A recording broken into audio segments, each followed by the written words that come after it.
What's going on, everybody? Welcome to GDT Live, presented by the Game Day Types podcast. My name's Dayton Camo. Alongside me, as always, Colton Davies. Colton, it's draft day, man. We've got a lot to talk about today. Dave Hall from Canucks Army is joining us here in a few minutes, so let's get right into it. Let's talk about that trade that Montreal just broke. What do you? You're the Montreal fan. What do you make of it? I know. So I was just going to talk about this, and I think it's obvious that the Habs feel they're ahead in their rebuild.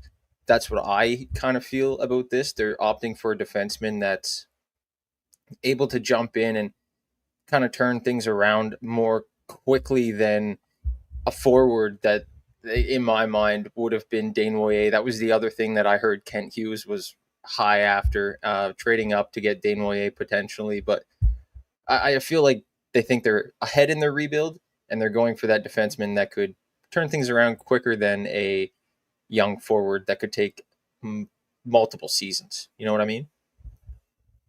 Yeah, it'll be interesting, I think, to see what the Islanders do with both those picks now, because they obviously want James Hagens as well. So I think they'll end up trading both those picks to move up. Yeah, I don't think Hagens gets out of the top 10. That's for sure. I had him going 8 in my mock draft. I forget where you had him going in yours. Do you can you recall off the top of your head? 6? Yeah. Okay. Nice. Well, without further ado, fellas, we've got Canucks Army, Dave Hall from Canucks Army waiting in the back room. So let's bring him on.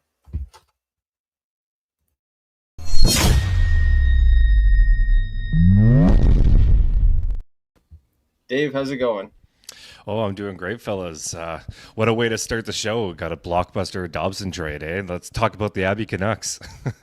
Yeah, well, I mean, it's still a great run that they went on. I did some Absolutely. research here talking about the Canucks. There was multiple players that had unreal playoffs. Linus Karlsson, he put up a record for points in a playoff race or playoff run by a Swedish forward. So Yeah.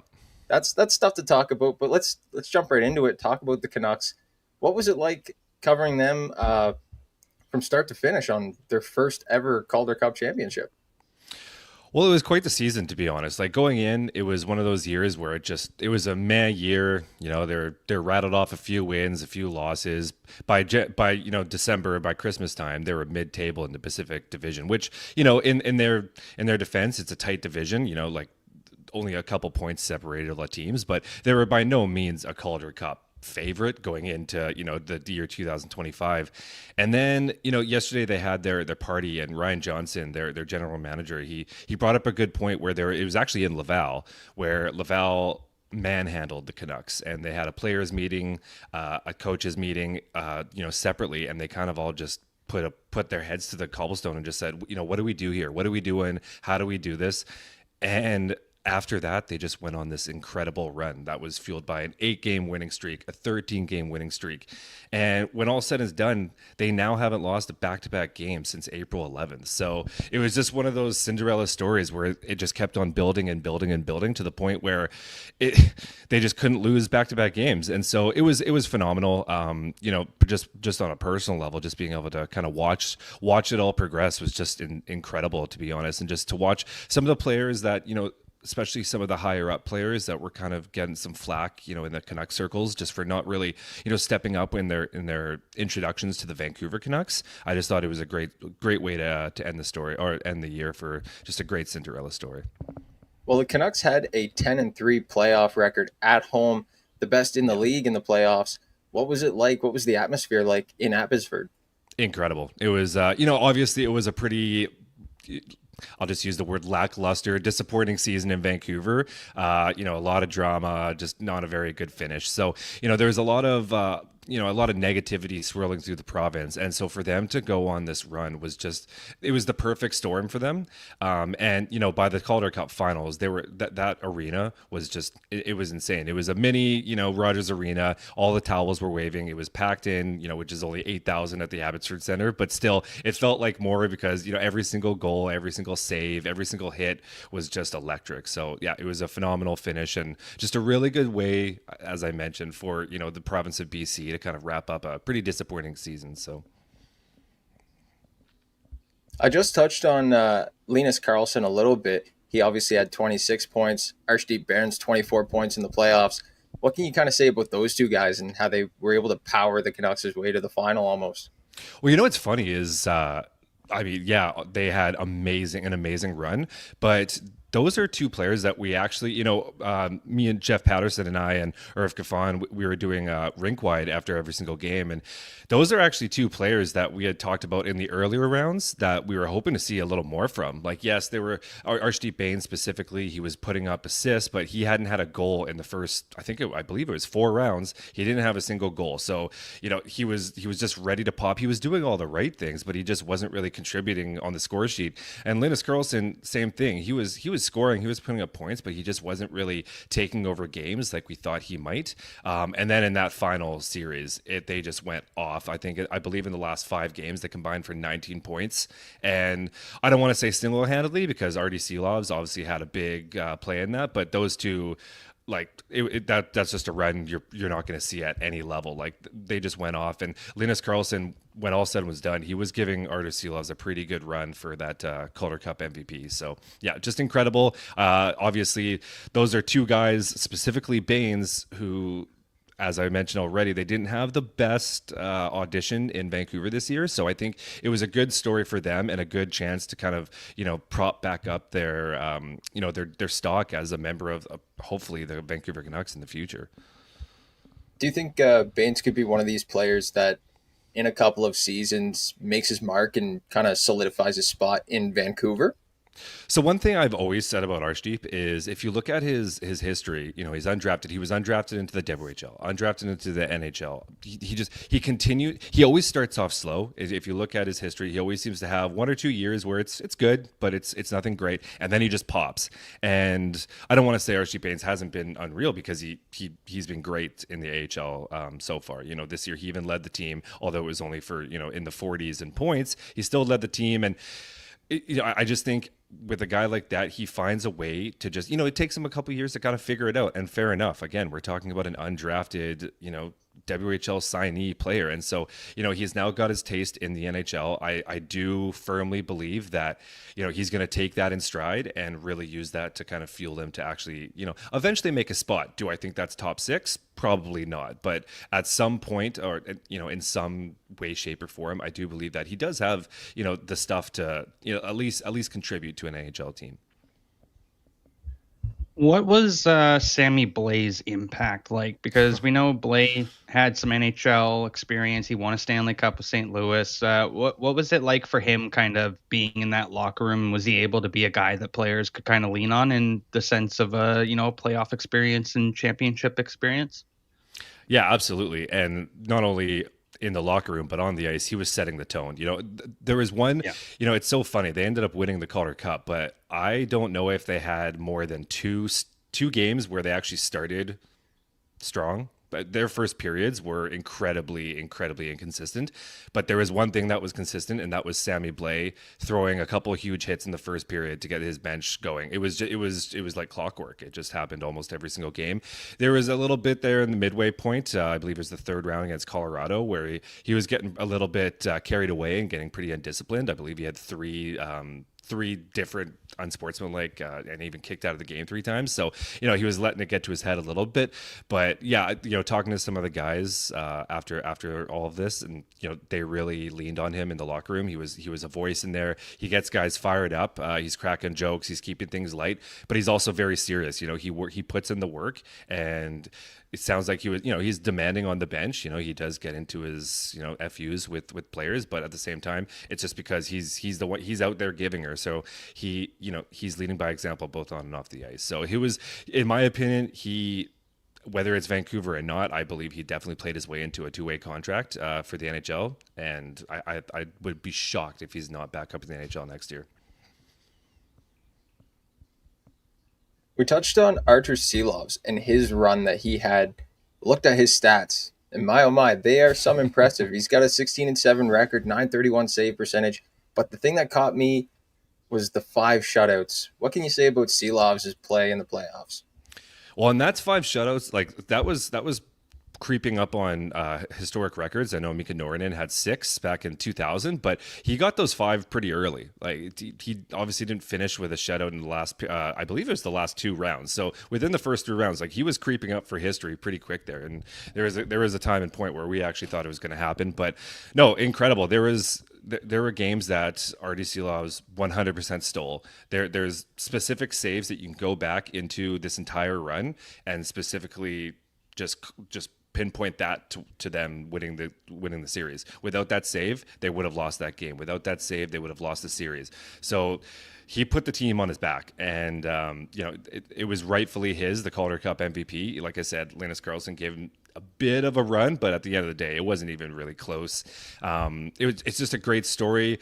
We'll see what it does with his draft, or with his. I got draft in my head. We'll see what it does with his stock for next year. We'll see, just because it sounds like Thatcher Demko might be nearing an extension here, so we'll see how it goes. But it's just a great story. The crazy thing about him, though, is he has a history of doing this. That's 3 years in a row that he's stepped up in the springtime. He's had, this year wasn't the greatest season for him, right? He kind of struggled, especially in Vancouver. He was deemed pretty much unplayable in Vancouver. So for him to go down, that's World Championships where he brought Latvia to their first ever bronze medal. That's last year's NHL playoffs where he brought the Vancouver Canucks to a Game 7 against Connor McDavid and Leon Draisaitl. And then this year where he goes on this incredible run. So that's 3 springs now where he's kind of gone off on this just incredible run. So we'll see if he can back it up with the regular season finally. Do you think Shilov's best chance of getting to the NHL is in Vancouver? Or if Thatcher Demko re-signs, do you think he has a better shot of getting there somewhere else? Yeah, I mean, that's going to be the ultimate question, right? And I guess it sounds like we'll find out pretty quick here, like as early as today, maybe. Sounds like talks are heating up with extension, as they should. I mean, yes, Thatcher Demko has had an incredibly unfortunate injury history here, but I mean, we're also talking about a Vezina potential caliber goalie, right? And so to have a tandem that's Kevin Lankinen and Thatcher Demko, you can't really pass up on that. And so if he signs, then yeah, I feel for Artur Silovs, and I do feel that he could probably be utilized. We saw Daniil Tarasov in Columbus get dealt yesterday. I wonder if that has, lines up with anything with Columbus. Obviously, there's always talk in Edmonton about needing a goalie. Do I think he's the full-on answer? Like my big thing specifically with Vancouver, it's always been like, as I just alluded to, he has these incredible springs. We know that he's a spring performer, but do we want to be putting all of our eggs in Artie Silovs' basket after another pretty incredible run? I don't know. That's that remains to be seen. So yeah, I do think his best chance is probably moving on if Thatcher Demko does get signed. There was a youngster. You touched. Oh, go ahead, right. Colton. Go ahead. No, I just wanted to switch topics to the draft, but if you wanted to still talk about Abbotsford for a sec, you go for it. There was one player that kind of caught my eye.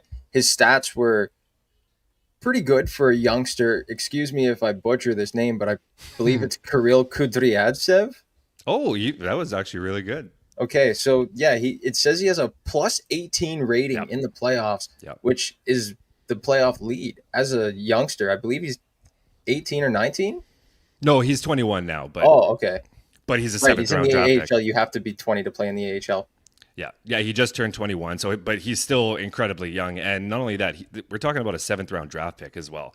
So this is one of those players where, just on a personal level, I've been kind of, I try not to hype players up, especially a 7th round draft pick, but just watching him in the Sioux back in his OHL days, he plays with this incredible poise that just, I don't know, there's just something about him. You can just tell by his outlet passes, the way that he defends. He's not an overly aggressive or physical, he's aggressive, but he's not an overall physical player. But the way that he uses his stick and closes up gaps, it's quite something. And so there was, over here in Vancouver, there was always this little thing like, don't sleep on this Kirill Kudryavtsev kid. Like, yes, he's a 7th round pick, but there seems to be something. And then he comes in and he's a rookie in this year, and right off the bat it showed. He's just incredibly smart. He's a two-way guy in this playoffs, as you mentioned. I believe not only was he a plus 18, but I believe he was only on for 2 goals at 5-on-5. And 420, it was in the 20s. I'm not gonna, don't quote me on the numbers right now, I don't have them in front of me, but his 5-on-5 even strength numbers were insane. And he was taking power play quarterbacking time away from Victor Mancini, who's an established AHLer at this point, 23, 24 years old. So it was an incredible run. He even got a quick cup of coffee in Vancouver at as a 7th-round draft pick. So that is a name that you definitely need to keep an eye on, and it probably won't happen in the upcoming season because for once in forever, the Canucks actually have a pretty stacked blue line.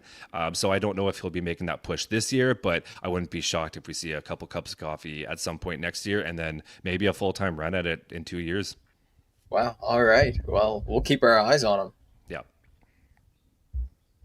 Yeah, that's pretty remarkable for a 7th-round draft pick to kind of be having that development. Good for him. And if I remember correctly, former Sioux Greyhound. Yep. Yeah. Okay. Dave, let's switch topics a little bit to today. The Canucks have the 15th overall pick. What do you sense the target is? And do you buy into any of the rumors about potentially moving the pick for a centerman? The problem with that, yeah, sure, they can move the pick. That's fine. I don't want them to, as a prospect guy. I mean, they've picked in the first round twice in the last 5 years. This is a team that desperately needs to pick in the first round. Yes, it's the 15th overall pick, and arguably a bit of a shallower draft, but you're still getting a player at 15th overall, and you're still getting a player that will probably more than likely play in the NHL, and some of the names could actually contribute quite nicely at the NHL level, in my opinion. So yeah, they could trade it, but at the same time, what's out there? What are the Canucks realistically getting with that 15th overall pick without it being, attached with a Tom Wielander, Jonathan Lekkerimaki, right? What are we really pulling in, or what is Vancouver, really pulling in to really make it worth the while to, at the detriment of another first round pick out the door? It just, in my opinion, it's not, I just don't see that whoever that said player is, let's say it's Marco Rossi. I know that rumor has been swirling over here in Vancouver. So yes, Marco Rossi could come in. Is he really pushing the Vancouver Canucks to a playoff contention team next year? I'm not fully sold on that. That's just a personal opinion.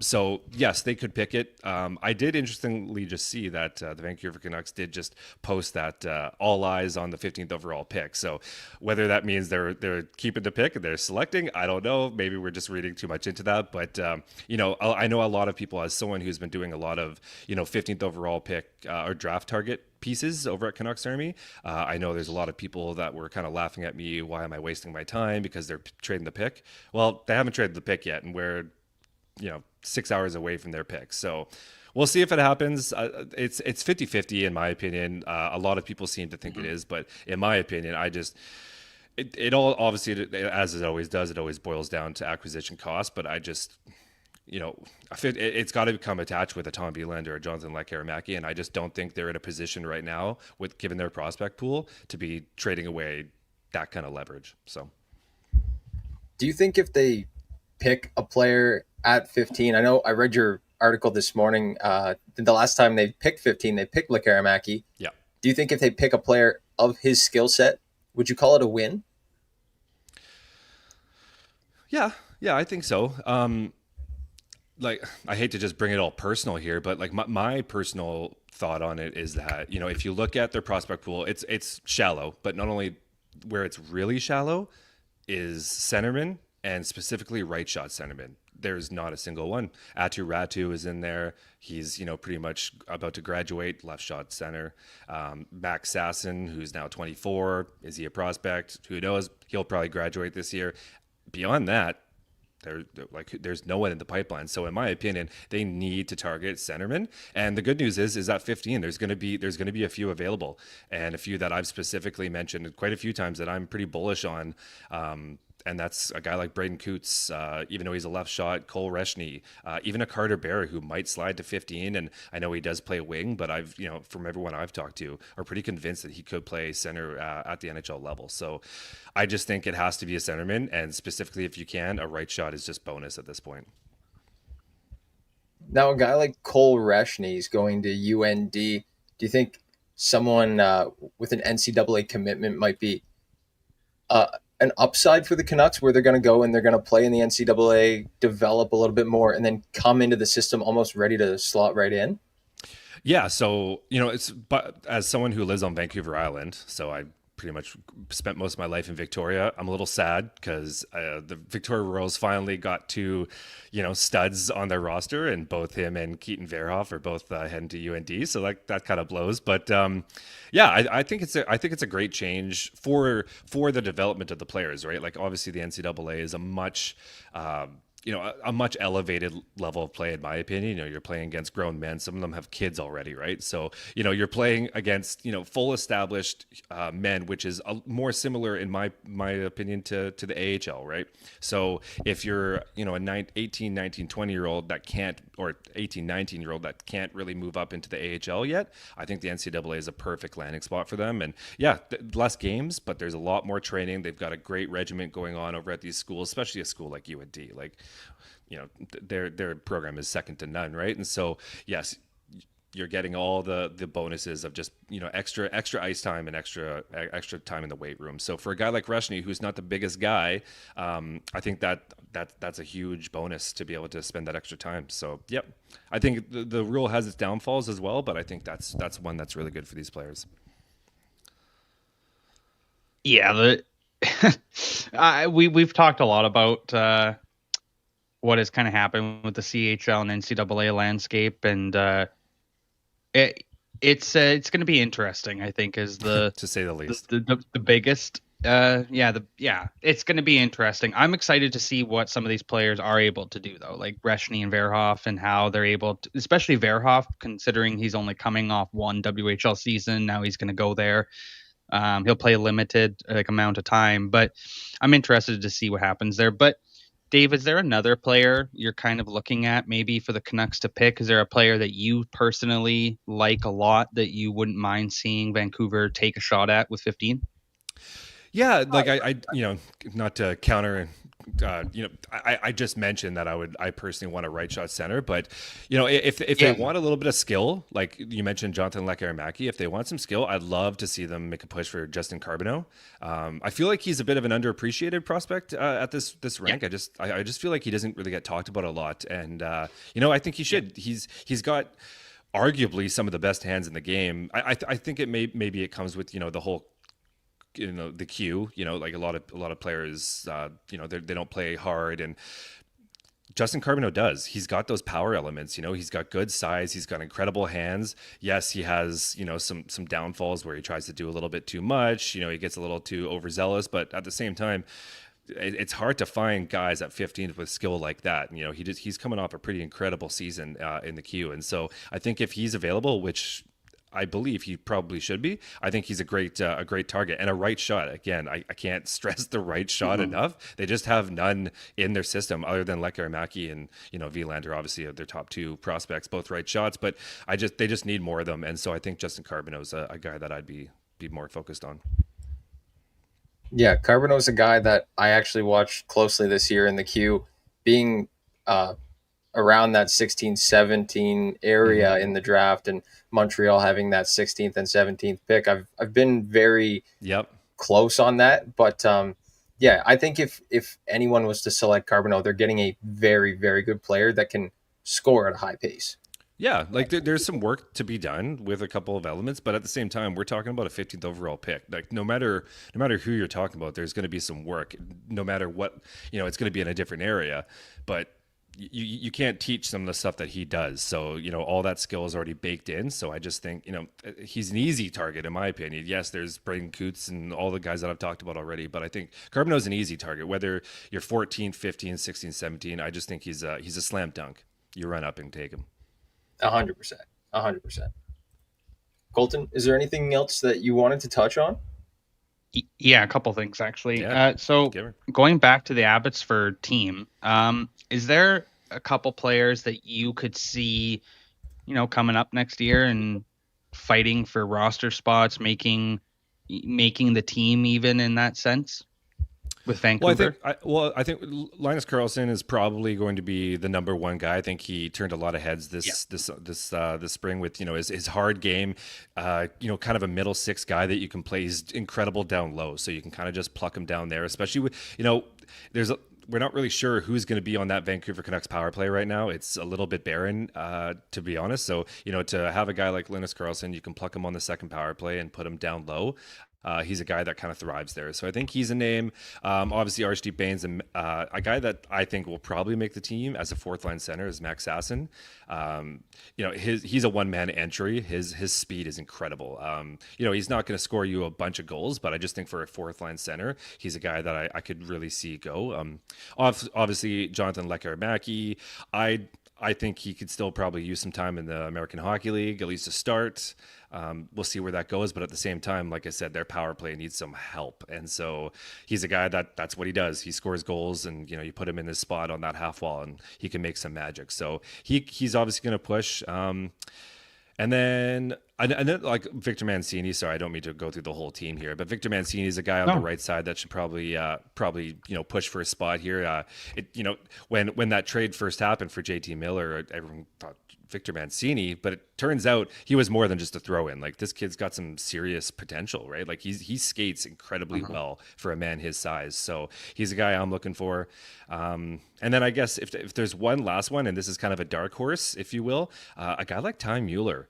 He's someone that no one really talked about. He was drafted in the fourth round as a double entry 2 years ago, and everyone just kind of, okay, Ty Mueller, who is this guy? He's come in as a rookie, and he's been one of Manny Malhotra's most utilized players in all situations. He's one of their go-to penalty killers. He's one of their go-to face-off guys. He's not, again, he's not going to be that top six scoring, but as a bottom six guy, you're not going to find a more dependable guy than Ty Mueller. So while it may not happen this spring, I would be shocked if he doesn't get a couple cups of coffee, much like Kirill Kudryavtsev, and kind of push for a spot in maybe 2 years' time. Yeah, I just looked up his stats. Actually, it says he's a plus 15, so that just adds to your statement on dependability. There, it looks like he's definitely got himself a good spot. He scored 39 points, was it? I believe. Yep. And he's as dark horse as they come. Like, no one's talking about Ty Mueller in any other markets, but this one. Like, I mean, I'm a guy who follows Abbotsford Canucks, so I talk about him all the time. But no one, he's kind of a guy that not many people, he's not on a lot of radars. And so he's a guy, like I said, I think not as a sexy top six guy. Don't, we're not talking about a game breaker here, but just as a real solid player. What did you make of, one more question here, and then we'll let you get on with your day. What did you make of the Evander Kane trade? Yeah, I don't know. It's tough. I just don't really see when you got guys like Brock Besser, who has already mentioned that he wants to stay. You got guys like Pius Suter, who, kind of like Ty Mueller. Ty Mueller is like a bit of a, Pius Suter light, right? Like, just that player that's not your top, not a stud, but just does everything right. And so, you got two guys that kind of want to stay, and you're deciding to move on, only to give Evander Kane some of that cap space. And yes, it only comes at a 1 year cost, so it's it's relatively low risk. But we're also just talking about a team that just went through probably the most drama in the history of the NHL. Like, I just don't know if you could find a team that had more issues in the locker room than the Vancouver Canucks in the 2004-2005 25 rather season. It was a gong show, to say the least. And so, they keep talking about how they want to build culture, and then to bring, a guy like Evander Kane, who has, he's pretty loud, right? He's had his noted issues.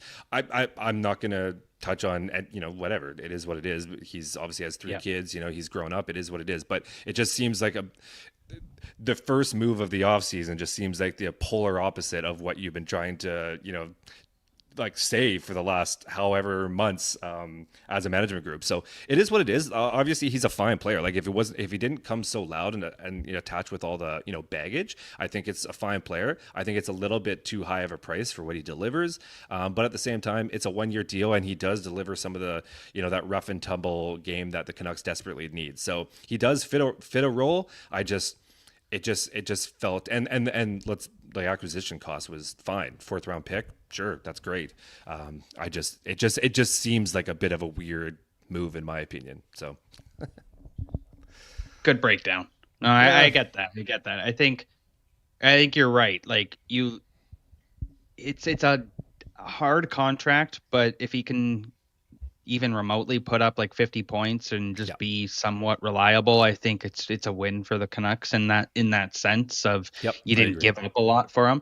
But I was more intrigued, like when they traded for him, I was like, well, is Besser gone then? Like, what does this mean for some of these other guys? Like, yes, and in terms of that money, worries right? me. Well, and it worries me that he's being brought in as a Besser replacement. Like, I don't think he is, but based on how much money they have left, they don't have a lot of wiggle room to bring in a Besser replacement. So, like, are you thinking Evander Kane is your Brock Besser replacement? Are you thinking Jonathan Lekkerimäki is your Brock Besser replacement? Neither of the two, I think, is the answer. So, and now they've got $7 million to play with, and I don't know if you've looked at their Puckpedia, but they have to sign all these guys that we've talked about today. They have to sign most of them, so they've got a lot of contracts. I know it's just Abbotsford players, but that still goes towards your cap and your money. So they do need to sign some of these players, so they don't have a lot to play with. So that's what worries me, is that Evander Kane is the Brock Besser replacement. Who knows? Agreed. Yeah, good breakdown, Dave. Thank you so much for coming on, man. We'll have to have you back on as the season approaches, and you can kind of break down Abbotsford's team and with the prospect pool as it's updated. But everyone go check out Dave's work over on Canucks Army, and be sure to give him a follow on Twitter X as well. Yeah, I appreciate having me. It was a blast. Feel free to contact me anytime. Thanks, Awesome. Dave. Sounds good, Dave. Take care.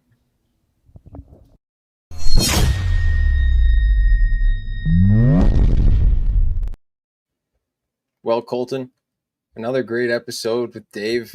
I learned a little bit about the Abbotsford Canucks that I didn't know about. But now, let's talk about the draft. We know it's draft day. I still can't get over the fact that Montreal just let go of Emil Heineman and brought in Noah Dobbs. No, I'm just joking. I think it's absolutely electric for the Habs. It's something that I think they need.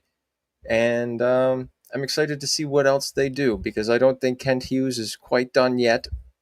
What about you? What are your eyes seeing here on Twitter, and what are your thoughts on draft day so far? Well, I'm excited to see what other trades come down the pipeline here tonight. I think there's some things brewing. Like we kind of talked about off at the top there, like the Islanders want Hagens, so it'll be interesting to see if they move up. We were going to have Anthony, a little change to the program, everybody. We were going to have Anthony DeMarco join us, but he's currently traveling and in and out of service and is kind of unsure whether or not his service would be, his connection would be good enough. So we're going to reschedule. We'll get Anthony back on next week. He's going to come on, break down some more trades, and then he'll kind of give us a bit of insight to what's going to happen on July 1st, which is obviously going to be a big day. But I saw Anthony tweet about will the Islanders try and target Boston's 7th, because you want Hagens. Will Hagens fall to 7? I think that's a good.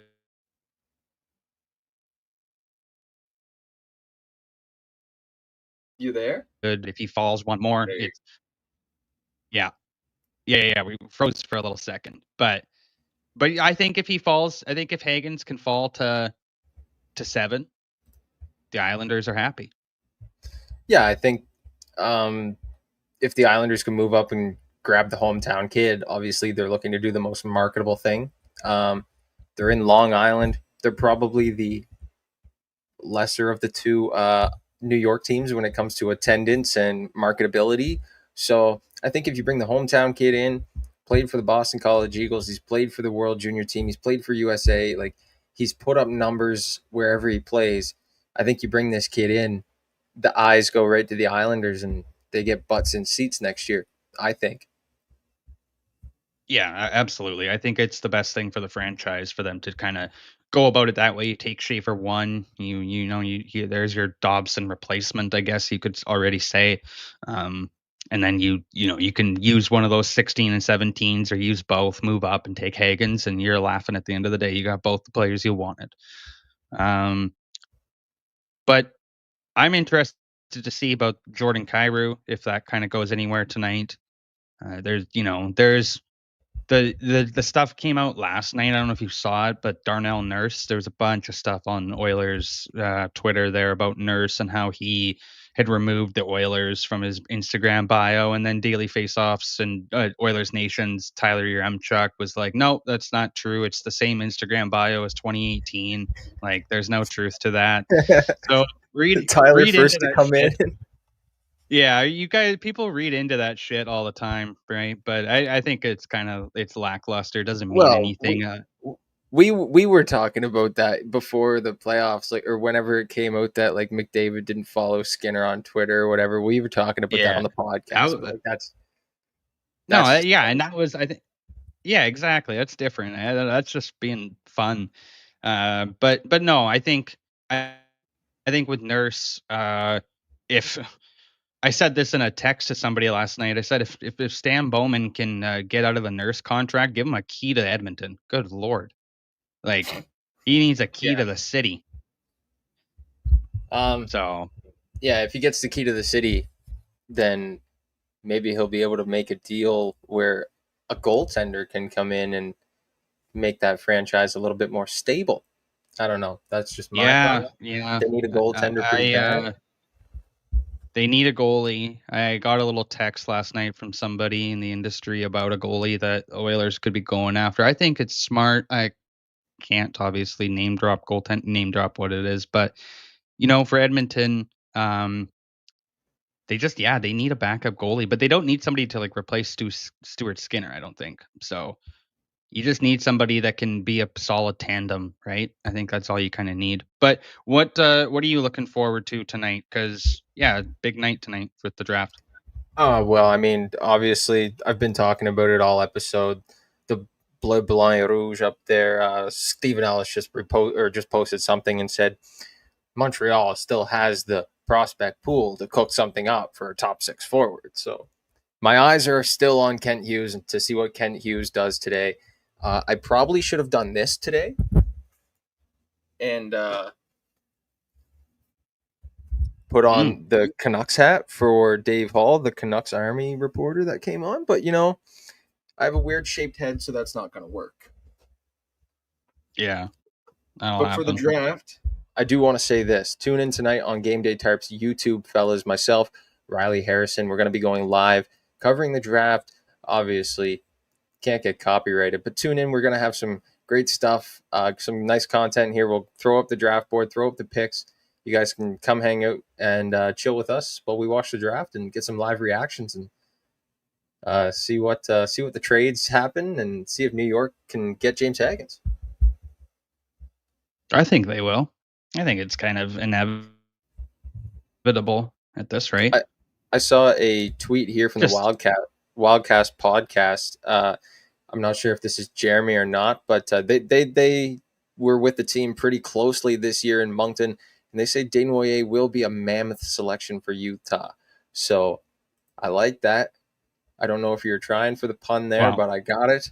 And I'd like to see Desnoyers go before the top 5 just for his sake. But I'd also like to see him. That's where I am going. Jersey. Yeah. No, you also have Anton Frondell too. I have a lot of money on Anton Frondell going too. How much money do you have on Anton Frondell going too? What do you mean? I'm not disclosing that. Please. Well, no, obviously don't. Like, oh my gosh. No, I just think it's. I think it's. What are you gonna do? What are you gonna do when? What are you gonna do when Mike Greer comes up and he goes from the Saginaw Spirit, Michael Misa? I'm gonna burn $50 in my wallet and go fuck. That's all right. Way she goes. That's what'll happen. But no, man, I think with everything that I've heard since last weekend, Frondell's going to go too. All right, that's fair. I won't dispute it because obviously I'm not an NHL GM. I'm not that smart, but Neither am I. I think I also texted. it's hard to say. I texted Stephen Ellis yesterday night my mock draft, and he thought it was a little ludicrous that I had O'Brien falling to 13.